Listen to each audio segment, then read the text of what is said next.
Hey, Cenk, whatever, because Cenk, I believe you're in California. Whatever marijuana you're smoking, I want you to share with the rest of us, because you are out of your mind. No problem. Donald Trump is an unpopular president? Are you freaking bananas? Vinny from the PBD Podcast went on Piers Morgan Uncensored and absolutely annihilated this woke idiot Cenk Uygur here with the help of Piers Morgan himself as well. Piers and Vinny from the PBD Podcast teamed up to just absolutely demolish Cenk Uygur here for his ridiculous talking points around, guess who? Donald Trump once again. Let's get into this clip here where Vinny and Piers Morgan here absolutely annihilate this woke host from the Young Turks, Cenk Uygur. For a number of years now. And also, I would put this into play. She gets all the money, if it's her, that's been given to Biden. But she also has quite an interesting perspective, if you like, against Trump. She's the former prosecutor. He's the convicted felon. You could see that she could turn that into quite an aggressive attack plan. I mean, does none of that rock your boat? Yeah. No, look, Kamala Harris, if she wins the open convention, I'm perfectly happy to have her as the candidate. But she hasn't won that yet. And honestly, I got more votes than she did running for president. So I don't know how she's been vetted. She really hasn't. What does she do as vice president? I'm not talking her down. I'm just saying we don't know nearly enough. And I don't want to fall into the trap that you guys are obviously setting. You guys are all Trump fans. So you're like, yeah, pick Kamala or maybe Hillary Clinton. Yeah, that's a great idea. No, let's pick the strongest candidate. I'm not a Trump. And Hang on, Cenk. I'm not a Trump fan. People say to me, "You want Trump to win? You're a Trump supporter." No, come on, I have known Trump. Listen, let me set my stall. I've known Trump nearly 20 years.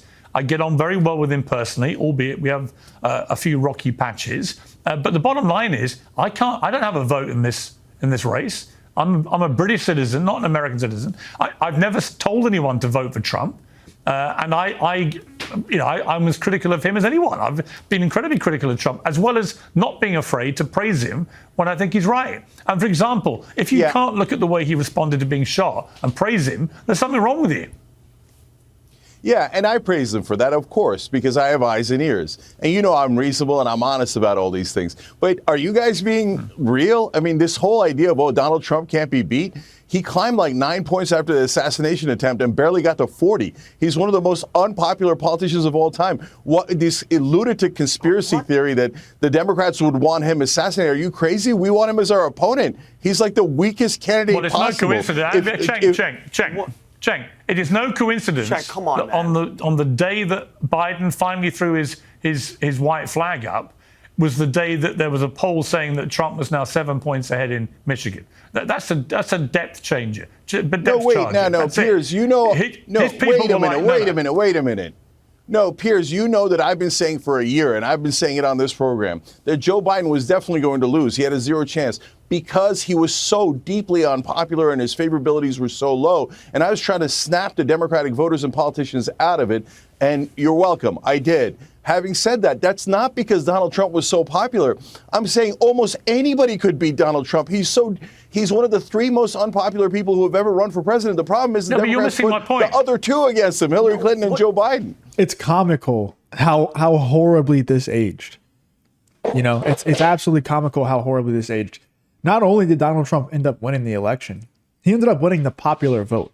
So not only did Donald Trump, because the Democrats will always say, oh yeah, the Republicans only win because of this archaic electoral college system that we have, whatever. Donald Trump won the popular vote too.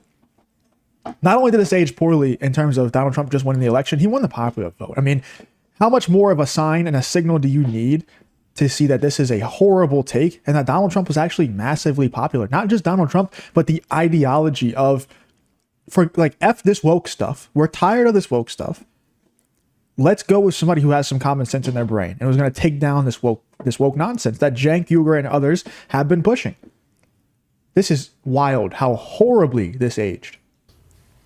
Right, but you're missing my point. Just I'll bring Vinny in. And we'll win easily. Well, hang on. Let's talk over each other. The point, Vinny, the point I would make, just before I let you respond to that, is that it's all very well, but we all know the election comes down to a few swing states, and Michigan is absolutely key. The Democrats have to win in Michigan, really, to have any chance.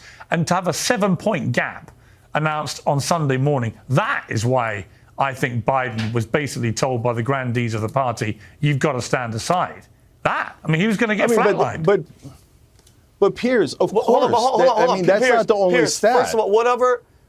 Hey, Cenk, whatever. Because Cenk, I believe you're in California. Whatever marijuana you're smoking, I want you to share with the rest of us because you are out of your mind. Problem. Donald Trump is an unpopular president. Are you freaking bananas? Have you seen the rallies? You live in a bubble, You're Vinny. delusional. And Cenk, you're going to go down in history. You can't read when numbers. People see you, bro, and I actually like you, Cenk. I actually like you a lot, and I'm being genuine. I wish you would have. If you're better than Kamala, you're better than Joe. I'm being honest with you. But Cenk, you're gonna go down as that guy when people see you. That's the guy that just hates Trump. That's what kind of existence is that? I can read numbers. And let's be honest. The Democratic Party. Hold on, Cenk. The Democratic Party. Let's be honest. What are you guys doing? Look at your top picks: Kamala Harris, Gavin the Snake Newsom, Hillary Clinton, Pete Buttigieg, Gretchen Whitmer. What do you guys have? At least the other side, mind you, I'm not a Republican, but I am voting for Donald Trump.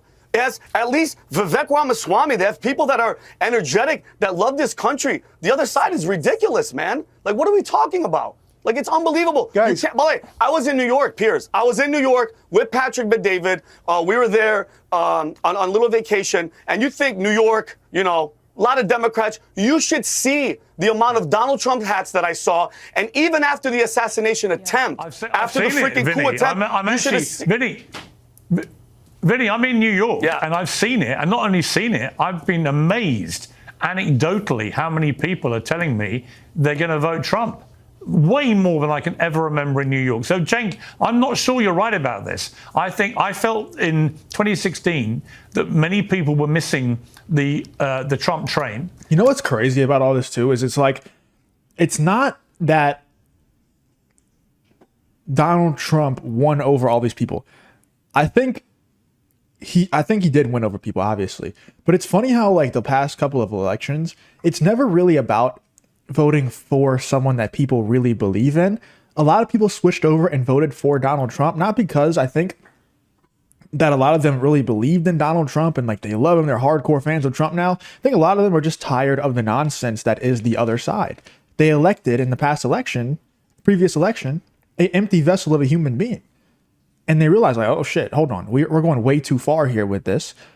Let me back up and go vote for somebody with some more common sense takes. In the previous election before that, it was never anybody was super fans of Joe Biden. It's not possible. They just hated Donald Trump. Now they're brainwashed to hate Donald Trump and hate everything that he stands for. But the point still stands. These people who are saying in New York that they're voting for Donald Trump, that Piers Morgan's talking about here, it's not because they love Donald Trump now. All of a sudden they just flipped the switch, and after 8 years they're like, hold on, I actually love Donald Trump's personality. Overnight they just switched. Like that obviously didn't happen.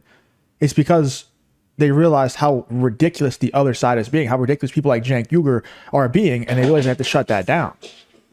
I'd been down in Middle America, and I could feel it roaring away, and I could feel intense dislike for Hillary Clinton. And I got to say, I'm feeling it exactly the same again now. And it's been, I think, a result of several things. The debate debacle, where Trump managed to conduct himself by Trump standards in a very smart way. He was pretty measured most of the time. He allowed Biden to effectively hang himself on live TV. Then the response to the assassination. And now I think he's coming out with all guns blazing, pardon the analogy, given what happened to him, but literally using what happened to him to fuel a sense that he's the strong guy in the room. That the Democrats have never looked weaker. They've now had their leader had to stand down. And they've got a completely... in Kamala Harris, if it is her, someone who, if they're just going to be a like-for-like comparison, many Americans will go, you know what, Trump seems a stronger bet here. And that's the problem for the Democrats, is how do you get away from the fact that when he was shot, Trump did this in an act of defiance, and a lot of Americans went, wow, that was ballsy. Even Mark Zuckerberg called it badass. Yeah, Piers, I called it badass. And in 2016, right around this time, I said Trump would win. So what I have is apparently an ability to read numbers that is just missing in Washington, D.C. So Joe Biden's numbers were pathetically low. They were in the 30s. He barely even got into the low 40s ever.